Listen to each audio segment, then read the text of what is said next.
Hello all. Once again, welcome to my video. So you all must be aware that recently CBSE has introduced multiple choice questions in the 10th board examinations. Now it is very easy to score marks in MCQs if the basic concept is clear and strong. So in this video, we will be doing some MCQs related to polynomials, chapter number 2. So let's get started. Now question number 1 says, if one of the zeros of a quadratic polynomial px is minus 2, find the value of k. Fine. So one of the root is given to us. So let's start with the solution. Now I have one root that is equal to minus 2. So can I say for the polynomial px is equals to x square plus 5x minus k. One root is given to us, therefore x is equals to minus 2.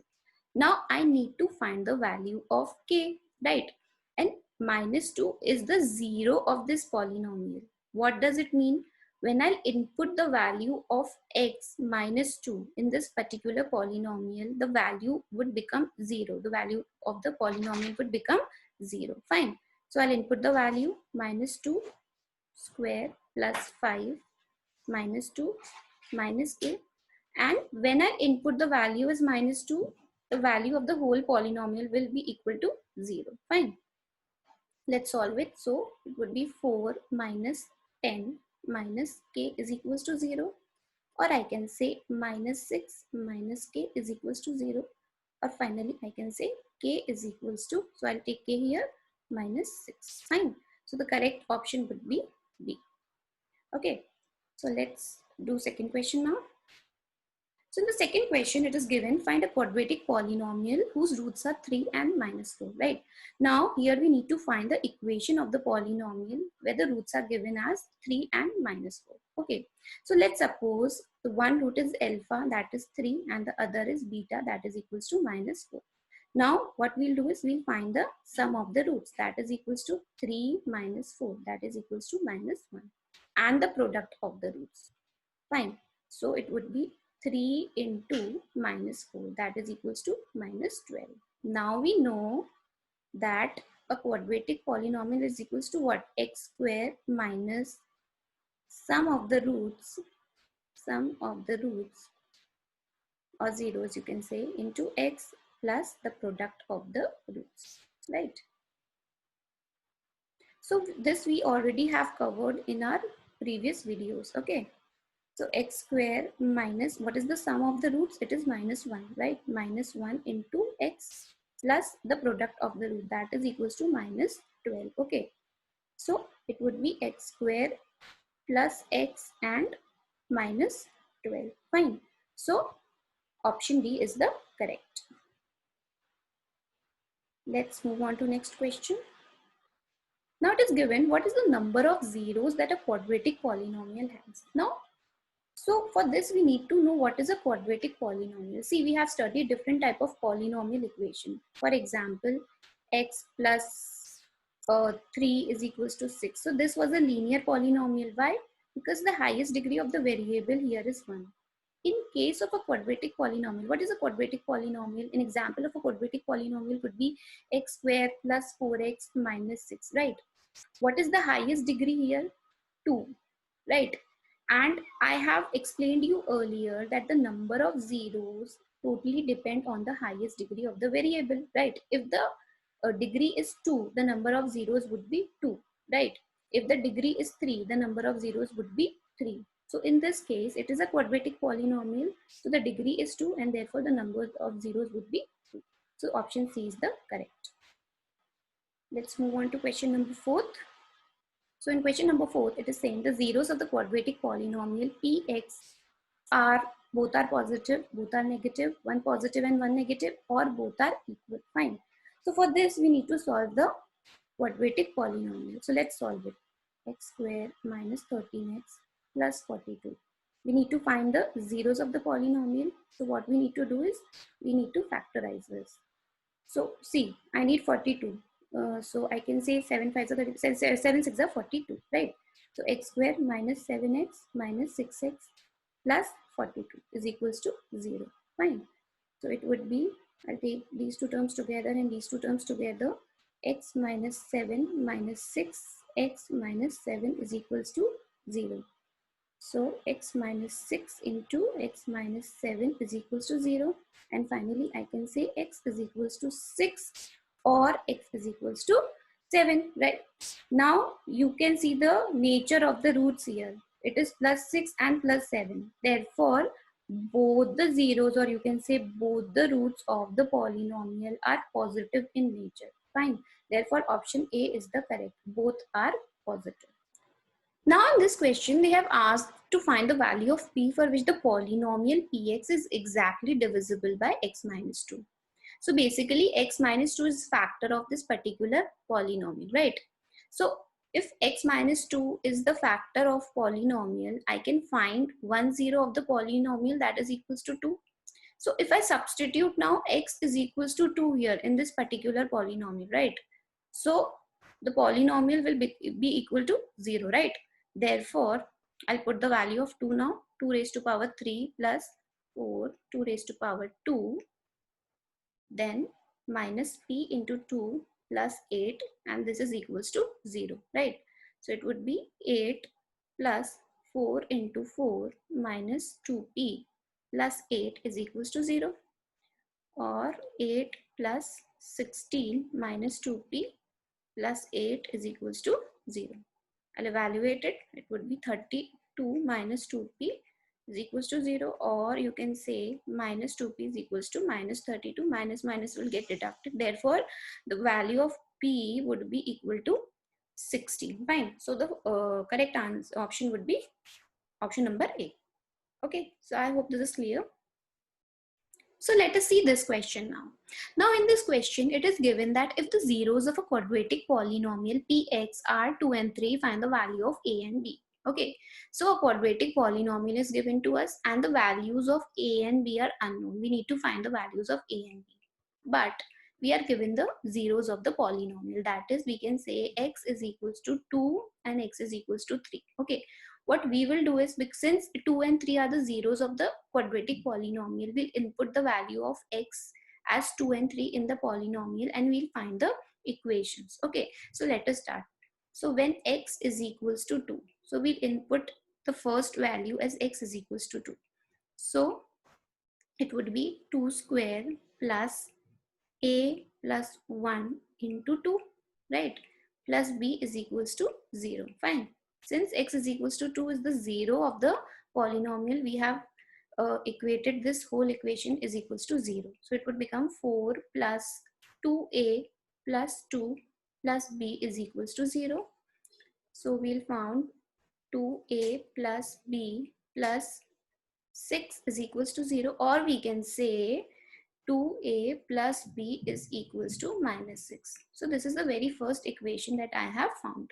Now I'll find the second equation when x is equals to 3, right? Okay, so I'll substitute x is equals to 3. So it would become 3 square plus a plus 1 into 3 plus b, right? So it would become that is equals to 0, right?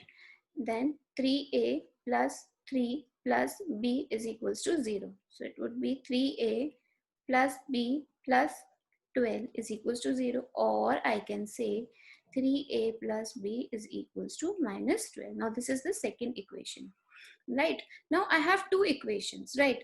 And the equation are basically linear equation in two variables. I have two variables a and b, so I can solve them by elimination method, right? This is the first equation and this is the second equation. So I'll subtract both the equations. Okay, I've changed the signs, so it would become minus a and here it would be 6. Therefore, I can say the value of a is equals to minus 6.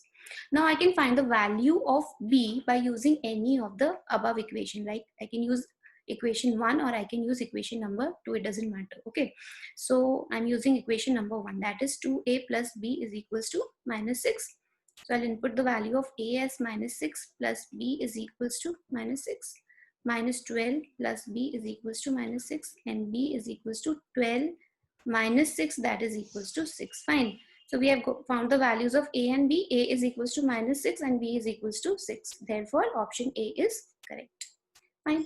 Now let us look at another question.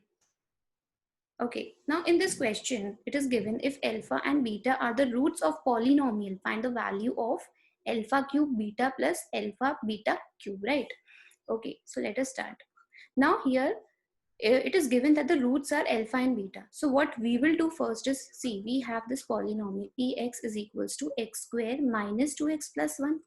Fine. What we can do is we can find the sum of the roots, that is alpha plus beta is equals to, it is minus b upon a, or simply minus 2 upon 1. Why? Because the value of b is minus 2 and value of a is 1. We already have covered this in previous videos, right? So it would become 2. And we'll find the product of the root, that is equal to alpha into beta, that is equals to c upon a, right?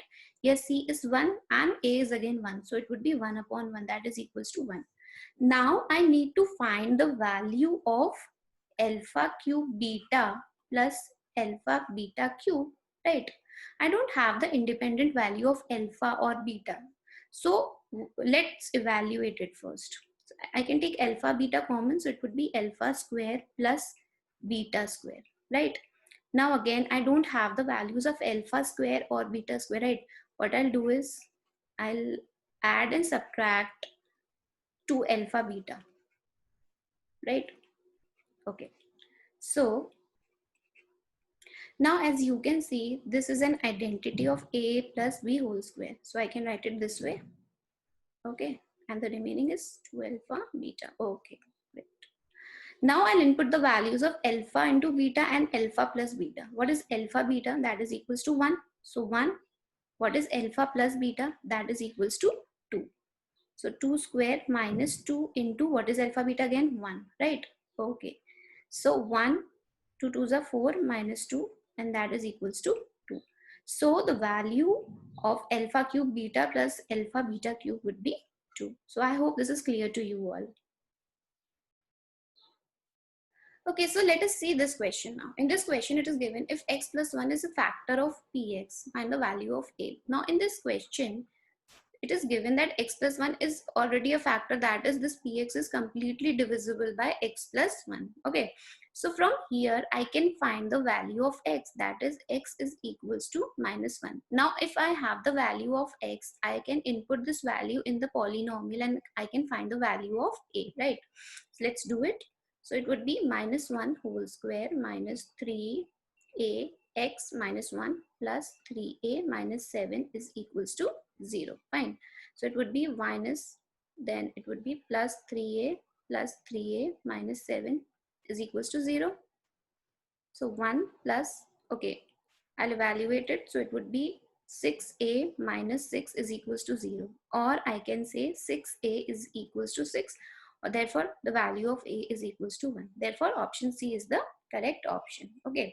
So let's move on to question number 9 now. So in question number 9, it is asked, how many zeros does the polynomial have? Okay, so the graph of the polynomial is given to us, right? The equation of the polynomial is not given to us, instead the graph is given to us. Like we already have covered this in the previous videos, that the number of the zeros can be found by looking into the graph. All the points that the graph touches on the x-axis are the number of the zeros, right? So here the graph touches 1, 2, 3 and 4 at 4 points. Therefore, the correct answer would be 4. Okay. Now let us look at the last question. So in the last question, it is said, which of the following graph represent the graph of a cubic polynomial? Okay. So first let us, look again, what is a cubic polynomial?